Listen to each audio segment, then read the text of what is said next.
ఈ వీడియోను మీకు సమర్పిస్తున్నవారు Godavari Krishna cooperative society limited.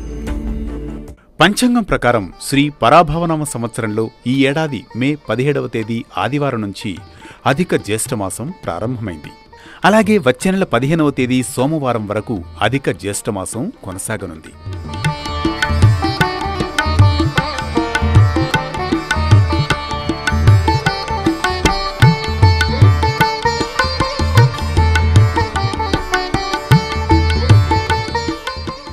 మొదటి జ్యేష్ఠ శుక్లపక్షం, రెండవ పక్షం అయిన కృష్ణపక్షంలో ఎలాంటి సంక్రాంతి లేకపోవడంతో ఈ జ్యేష్ఠమాసాన్ని అధిక మాసంగా పరిగణిస్తారు. ఈ కాలంలో సూర్యుడు ఒక రాశి నుంచి మరో రాశికి సంక్రమణం చేయకపోవడం వల్ల ఈ మాసం అధిక మాసంగా ఏర్పడుతుంది. పంచాంగంలో అత్యంత విశిష్టమైన మాసాల్లో అధిక మాసానికి ప్రత్యేక స్థానం ఉంది. చాంద్రమానం ప్రకారం ఒక సంవత్సరం 354 రోజులు మాత్రమే ఉంటుంది. కానీ సౌరమానం ప్రకారం సంవత్సరం 365 రోజులు ఉంటుంది. ఈ తేడాను సరిచేసేందుకు సుమారు 3 ఏళ్లకోసారి ఒక అదనపు మాసం చేరుతుంది. అదే అధిక మాసం. ఈ మాసాన్ని పురుషోత్తమ మాసం అని కూడా పిలుస్తారు. పద్మపురాణం ప్రకారం ఈ మాసానికి శ్రీ మహావిష్ణువు తన పేరైన పురుషోత్తమ నామాన్ని ప్రసాదించారు. అందుకే ఈ నెలలో చేసే పూజలు, జపాలు, దానాలు, వ్రతాలు అనేక రెట్ల ఫలితాన్నిస్తాయని శాస్త్రాలు చెబుతున్నాయి. జ్యేష్ఠమాసం సాధారణంగానే గంగా స్నానాలు, దాన ధర్మాలు, ఉపవాసాలకు ప్రసిద్ధి. ఇలాంటి జ్యేష్ఠమాసం అధిక మాసంగా రావడం మరింత పవిత్రం. ఈ మాసంలో ముఖ్యంగా చేయదగినవి శ్రీ మహావిష్ణువు ఆరాధన.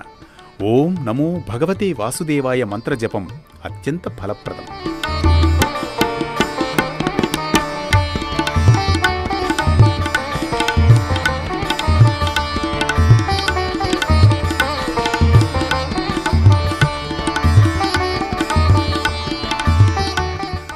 గీతా పారాయణం, విష్ణు సహస్రనామం ప్రతిరోజూ పారాయణం చేస్తే పాపక్షయమై మానసిక ప్రశాంతత లభిస్తుందని విశ్వాసం.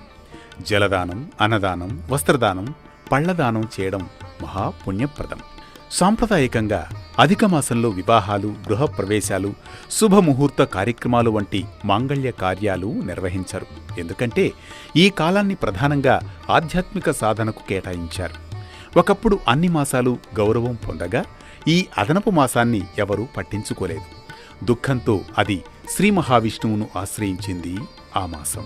అప్పుడు విష్ణువు తన పురుషోత్తమ నామాన్ని ప్రసాదించి ఈ మాసంలో భక్తితో ఆరాధించేవారికి అనేక రెట్ల పుణ్యఫలం లభిస్తుందని వరమిచ్చినట్లు పద్మపురాణం చెబుతోంది. అధిక జ్యేష్ఠమాసం మనిషి జీవితంలో ఒక ఆత్మ పరిశీలన కాలం.